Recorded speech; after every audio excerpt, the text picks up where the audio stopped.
xibaar yu wér te wóor ca tàng ba abonnez-vous pour ngeen di mën di jot suñuy vidéo.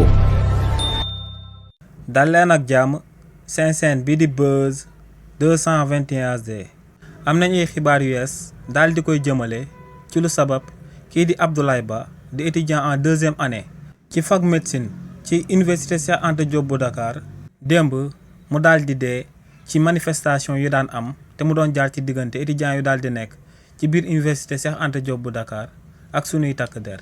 si li ni mel buñ sukkandikoo ci étudiants yu daal di nekk ci biir université Cheikh Anta Diop bu Dakar ñoom ne lu sabab kookee di Abdoulaye Ba daal di ñàkk bakkanam ci jàppante bi nga xam ne moom moo doon jaar ci diggante étudiants yi ak takk der yi moom mooy que ne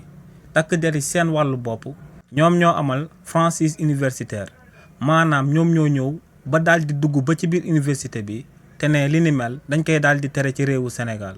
waaye ñoom ne takk der yi yemuñ rek ci daal di dugg ba ci biir université bi waaye ne dañoo nekk di dugg bay dugg ci chambre étudiants yi mais ba ñuy amal li ni mel nag lañ daal di fekk kii di Abdoulaye Ba daal di koy fekk ci chambre am dóor ko foofu dóor yu métti te ñoom ne li ni mel moom moo sabab kookee di Abdoulaye Ba daal di génn àdduna démb ci jàppante yi nga xam ne moom moo doon jaar ci diggante étudiants yi ak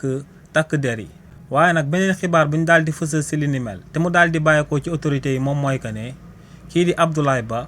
dafa feebaroon te feebaram boobee du benn budut asma li ni mel nag moom moo sabab ñu ne ñoom kii di Abdoulaye Ba ginnaaw bañ sàndee ay grenade lacrymogène ci néegam bu mu nekkoon foofu la amee malaise te ñoom ne kookee di Abdoulaye Ba deewul biir université Cheikh Anta Diop bu Dakar waaye nag ginnaaw bañ ko évacuer mu dem hôpital si la mujjee daal di génn àdduna. donc lu leer ba am moom mooy que ne étudiants yi am nañ seen propre version waaye tamit autorités yi andi nañ seen propre version léegi nag dëgg bi lu koy daal di génne war koo daal di leeral moom mooy autopsie bi nga xam ne namm nañ ko daal di amal ci jëmm kookee di Abdoulaye Ba di akub étudiant en deuxième année ci biir fac médecine ci biir université Cheikh Anta Diop bu Dakar. xibaar yu wér te wóor ca tàng ba abonnez-vous pour ngeen di mën di jot suñuy vidéo.